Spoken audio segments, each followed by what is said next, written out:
Ladies and gentlemen, welcome to OCDTV. I am your host, Steve Day.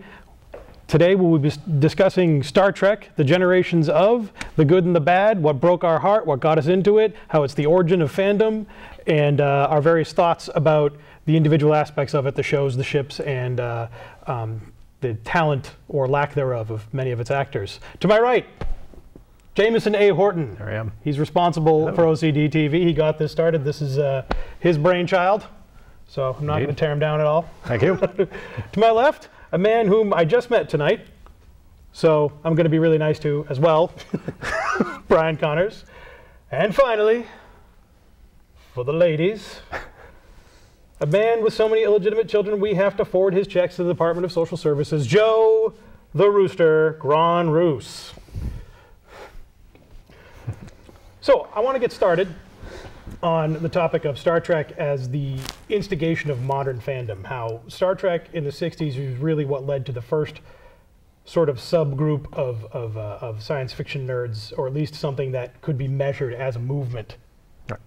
And talk about how we got all involved in that, what started us off, what got us into Trek, how we associate with the Trekkies themselves, you know, how closely or loosely we're linked with that. Jamie, yes. What was your first exposure to Star Trek? My earliest memory is, I don't actually remember seeing Star Trek the motion picture, because I slept through it, apparently.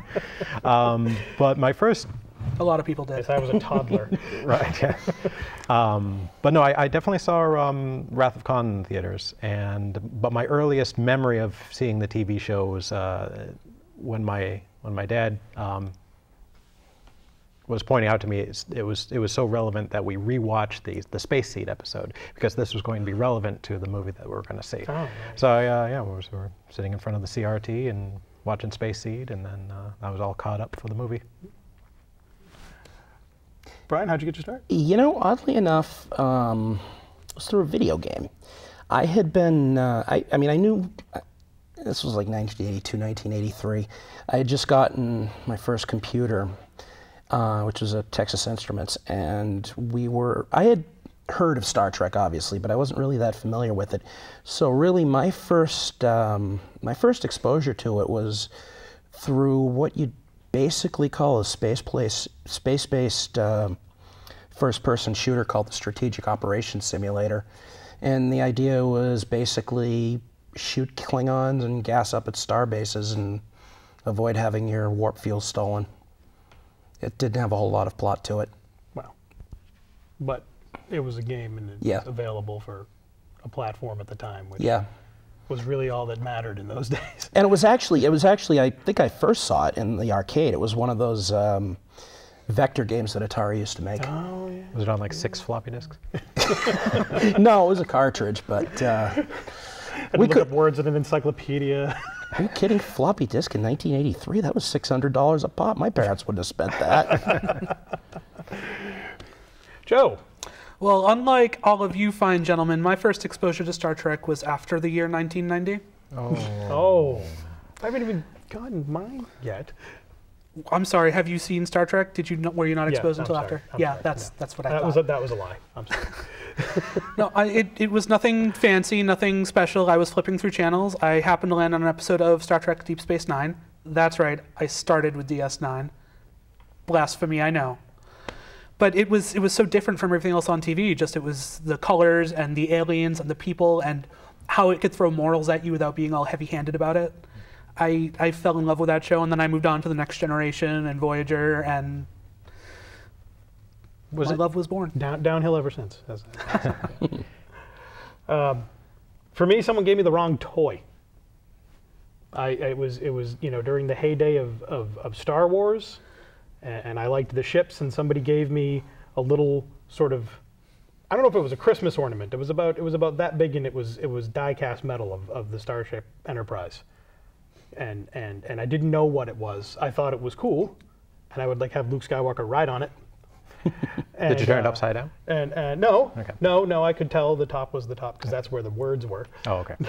Courtesy J.J. Abrams, I'm sure. And then at one point, I remember I was at my grandmother's house, and there was a rerun of Star Trek on, and I saw that the ship go by, original series, and I said, "That's my toy," and that's how I started watching it about 5 years old. So that was how it was for me, which inevitably sort of like I have this obsession with the ships now too.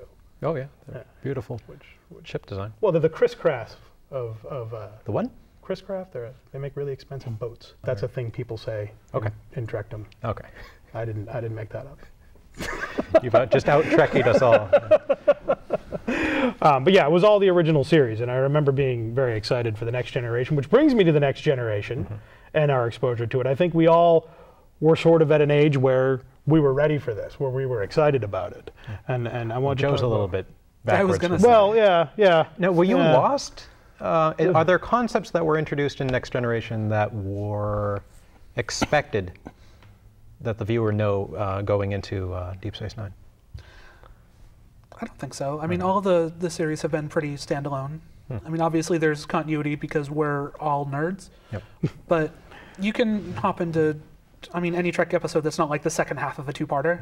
But you can hop into pretty much anything and understand what's going on. Well, you don't have to have seen the original series or the Next Generation to understand that Klingons are an honor-bound warrior race in DS9. Yeah. Just to cherry pick one example. I wonder if it was designed to do that, like J.J. Abrams' film and like Enterprise, to start a new, not a fan base, but get new viewers watching. It was, and it succeeded. Yeah. Obviously. Yeah, and there's a show that, I mean, it ran in syndication, I think on Saturday nights in most places, and still had an audience. Right. Yeah, so that was probably a stroke of genius, you know, to say, okay, these people are probably home on Saturday, but even if they do go out, we'll put it on early. And it worked, and I think they pulled in a big audience too. I mean, I think kids were watching, adults. I think there was some nostalgia built in, especially since the original series was cut short in most people's opinions. You know, quick fact, the original series was the first series to ever be canceled before they started doing television ratings demographically. And if they had been doing them demographically, they would have found out that there was an embedded audience for Star Trek on Friday nights, which was the night that it was on during its last season, that people were actually staying home to watch this, because everybody knows Star Trek fans don't ever have dates on Friday night. Sorry, I just had to get that in there. Now we're all sad. So, yeah, I'm sorry. That was meaning what I said. Right. To all of us. I apologize. I'll hand in my nerd card. I've dated. Women? those scary other gender. Okay, we're getting off topic. Yeah, okay. Well, speaking of women, I think part of the success of Star Trek is the integration of the diversity of the cast, women and minorities as prominent members. Certainly much more prominent in the 90s with Next Generation. You know, it was harder for them to get away with that in the 60s. I found it interesting that, you know, you'd have people complaining that, you know, especially with Voyager, you'd have people complaining they were being too politically correct or whatever. And it's like, if you think about it, based on the composition of the Federation, your average Star Trek TV crew wasn't nearly diverse enough. They just didn't have the budget to, you know, make everybody look like something other than a human with a funny forehead. Right. Right. And that was the thing with the Klingons in the original series. They wanted to have funny foreheads, but they didn't because they couldn't put it in the budget. So that is one of the most hilarious retcons. That was well done. No, my favorite moment was the DS9 episode where they go back in time. And they look at Worf. Something we do not discuss with outsiders. Yeah. They should have just left it at that, in my opinion. Just let it float. But yeah, there's been a couple different explanations, like they did in the comic books and the. What is? I guess I'm more of like a Star Wars fan. So there's the EU. What do you call extra content that's not related to the movies? Glorified fanfic. No, okay. I think extended universe is pretty much the term. Extended everybody uses. I think because we just call them Star Trek was so prolific, like there are so many TV episodes. There are how many movies are we on now? 11. Going on 12. Going on 12 movies. Yeah. I mean, there's so much actually filmed content that you don't really need to have two different continuities. It's either in the movies or it's not, and you can ignore what isn't in the movies. Right. Basically. Right. I mean, if you're a fan of that extra stuff, that's fine. Yeah. You're wrong if you are. Yeah. So yeah, explanation given in Enterprise would be the official explanation. Okay. For why the Klingons lost their ridges. Right. So that's the equivalent of G canon. Yes. Or R canon, Roddenberry? I don't want to get canon, I don't want to get bogged down in this. Okay, I sorry. really don't. I also would not like to get bogged down on this if that matters. I don't know. Yeah, let's not get bogged down on this. Is it a democracy or is it a monarchy with the moderator? Jamie, what's your favorite Star Trek series? Series. Next Gen. Next Generation. Yep. Explain why. It was just, I think they finally had like, a great budget to really, explore other planets that looked like other planets and didn't look like sound stages. And of course, the variety of alien races that they brought to it. Lots of great characters. Once you got to know them. Right. Except for Wesley. Except for Wesley. Even Will Wheaton doesn't like Wesley. It took a while for other characters to really evolve. It took a while for Worf to be an interesting character. Right. And a lot of fantastic actors, of course, playing them. Great scripts, great overlapping, storylines. I think the strength of Patrick Stewart as the lead actor. Right. That brought a lot of class to it, right? Yeah. And then, of course, if you weren't too excited by him, fans of the old series would find their Kirk in Riker. Right. Ryan? Well, Deep Space Nine probably, because it was, it was in competition with Babylon 5, and they had a lot of the same basic ideas. So I think it benefited from that competition because you had the overarching story arc of the Dominion War and the liberation of Bajor and all that. And I think Sisko was certainly the best captain because absolutely. Sisko was, all the captains did morally ambiguous things, but Sisko was by far the most willing to... He seemed to enjoy it. Yeah, well, he was the one most willing to put his dark side to good ends. He smacked Q. Well, I think what they did with the writers did with the character, which was don't just make him the black captain, just make him a different captain. Yeah. Let's not make him exactly like Picard, only with a different skin color. Let's make him his own character. I don't think Picard even had a dark side. No, he was.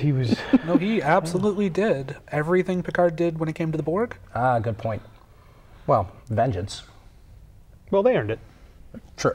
Even though they already they settled that in the series and then brought it back inexplicably in First Contact. No, that's because right. People don't flash back to traumatic Oh experiences yeah, because post-traumatic stress disorder isn't a thing. But Picard's mind is stronger than the average mind. Obviously, it's not. I think you're splitting hairs. I think the point of that was that he's not as strong as everybody thought he was. Yeah, possibly.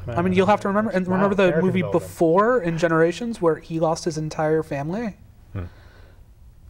He was kind of a broken man at that point. He'd lost his family, he lost his ship, and the race that had ravaged everything about him so badly had come back and may have been responsible for destroying not only Earth, but the last 300 years of Earth history as well. I think he had a right to break down in the light of those circumstances. In fact, it's kind of interesting that, right? Smart. He's smart. Well, I guess we could have just had Steve argue with you the whole time, but I'm way down here. So. Yeah, it's actually interesting that they let Picard, they didn't force him into retirement after so many mind-altering experiments. And Joe, your favorite series? I'm definitely going to have to agree with Mr. Bryan here and go with DS9. That seems to be the fan consensus. No one likes Voyager. It's weird. Everybody used to hate DS9 and love The Next Generation, but I think, especially in recent years, DS9 has gained a lot more ground. It was the first really serial series. The original series, The Next Generation, they were very episodic. They would solve the problem of the week on whatever planet or place they were, and they would move on. DS9 would have to deal with the consequences of their actions every time. I really liked that. By season 3, they had started that. I think that was where the issue was, because the first couple of seasons, they were trying to copy the Next Gen formula, but on a space station. Once they really hit their stride, though, like you said, around season 3 and 4, especially when they brought Worf on board. I understand that was a ploy to get some Next Generation fans in love with DS9, but I really think Worf came into his own after he left the Enterprise and came to DS9. Okay. There were some really memorable moments with him. He became a really three-dimensional character, I want to say. Yeah. Not that he wasn't on the Enterprise, but... And Worf wasn't even my favorite character. They did a lot of groundbreaking stuff. They had, in the mid-90s when DS9 aired, having a Middle Eastern character as one of your main characters was probably just as groundbreaking as having a black woman in the 60s. or having a terrorist or former terrorist as you're the second in command of the station. Those were just as groundbreaking as, I can't think of a better word than groundbreaking, as some of the other choices they'd made over the.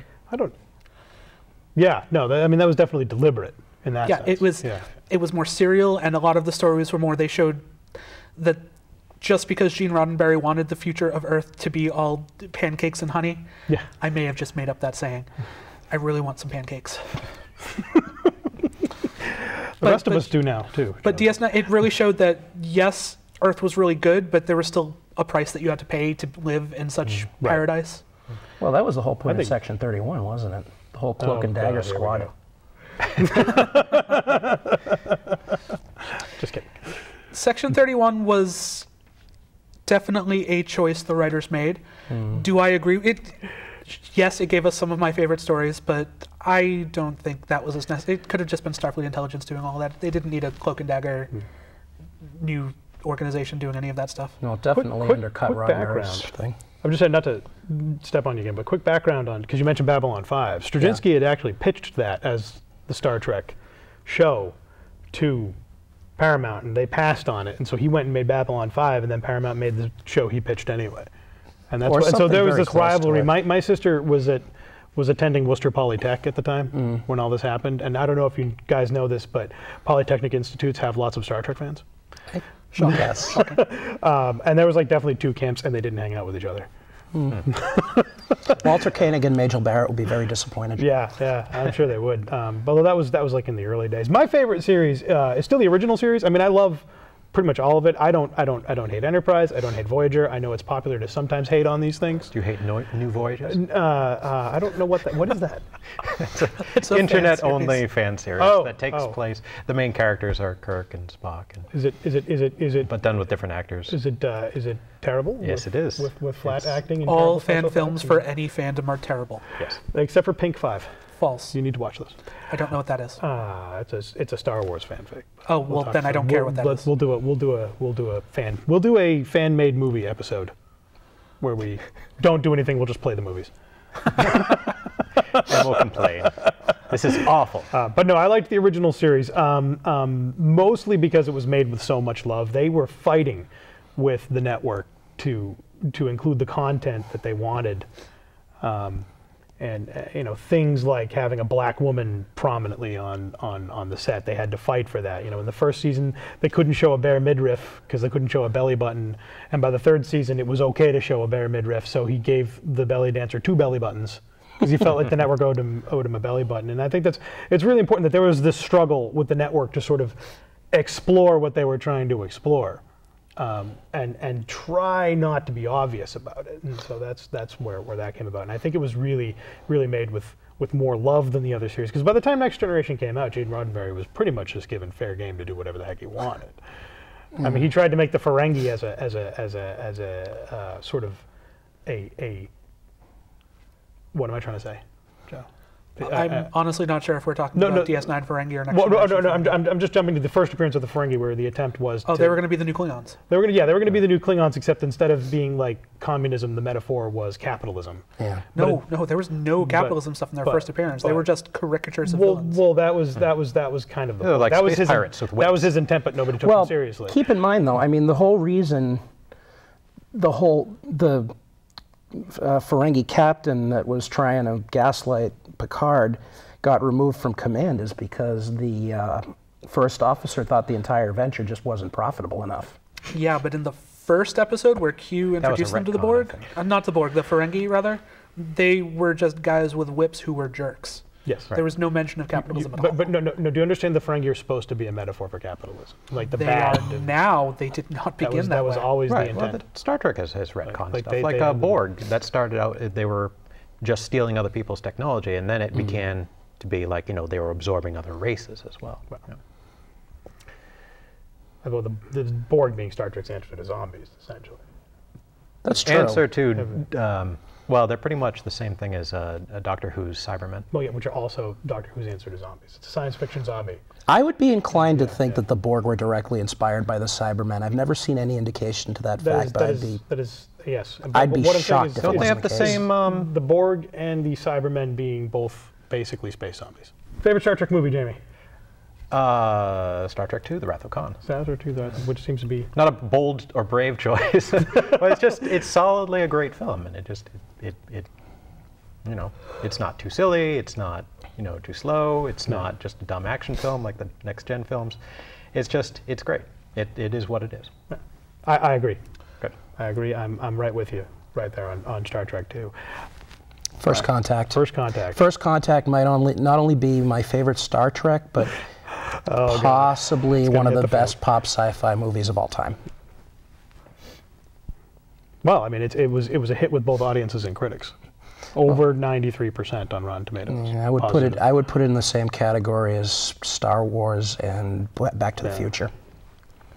I think Jamie's face is about to explode. Joe? See, it depends on how you define favorite movie. The best one, I think Wrath of Khan is up there. I think it's weaker for being a sequel to an original series episode. I think it's probably up there as the best movie, though. Probably the best filmed, the best presented. But the one I could pop in and enjoy, no matter what else I'm feeling, the one I can always go to and watch, I'm going to have to go with First Contact. Yes, I understand it's not as cerebral as the rest of the movies you like, Jamie. Yes. But it's this great action movie. You have zombies, and you have a French guy who wants to blow up the zombies. Okay. All right. All right, we've got about 3 minutes, Jamie. Oh wow. Just no, I'm asking you. Just let it out. I'm not going to evangelize my hatred of it. It's just it's a silly action film. What is it called when they break the timeline? I mean, you have like Riker and a few others like actually in the cockpit when the ship goes up and does the first. You saying they broke? You saying they broke the Prime Directive? They broke the Prime Directive. Yeah, of course. The temporal Prime Directive. I know they do that a lot, but it's just like that was so obvious. You had a bulletproof Data all of a sudden, and Picard. I didn't like. No. Had anybody ever shot bullets at Data before to determine whether or not he was bulletproof? Data's always been incredibly durable. Yeah. And I didn't buy the whole Picard is again murderously hating on the Borg. I thought the Borg Queen was a stupid idea. I think it's the scarier thing is if the Borg have this autonomous collective. So you would have preferred a man run the Borg? No, I don't want anyone to run the Borg. I just think that they have just one hive mind works. But I guess if it is a hive mind, then they have a queen. I will say though, the existence of the Borg Queen does give you some indication of how the Borg originated, because in some sense the Borg Queen can be taken as being the incarnation of the original creator of the Borg, whoever that was. I would have wanted a little bit more explanation though. Yeah. That she made herself into that and then wanted to absorb the rest of the universe. I think that's overthinking it. I always consider the Borg Queen to just be the collective who's trying to seduce Data. Data's in the form of a man. So Borg created the Queen? So they bring down a female to seduce the male. That actually makes sense because they created Locutus. Didn't it later get explained though in Voyager? The Queen's origins? No, the Queen's origin was explained in the books that you hate. I can't say that. This is public access. Actually, technically, you could on public access because it's cable. I'll just bleep it. Don't later. Because I don't know if I want this to run during the middle of the afternoon. Let's keep it clean, You medical appliance. But the origin of the Borg Queen was never explored in the show. So I always liked to. I mean, her appearances in Voyager kind of blow a hole into my fanon explanation that she was just meant to seduce Data, nothing more. But I mean, in real life, they wanted a villain with a face. They didn't want just a mindless horde of zombies. They wanted someone that Data could face, that Picard could face and talk to, and not just shoot and leave. And it's a good exploration of Data's emotion chip as well. Yeah. Oh, definitely, and his desires to become human and everything. Yeah. The quote unquote blow job scene. Where that was the joke they were making. But anyway, we'd like to thank everyone, thank our crew, thank our director, thank our brave cameramen. It's on Facebook. Everyone, check us out on Facebook. Once again, I want to thank Jamie for making this all possible. And also thank you to the station for having us here.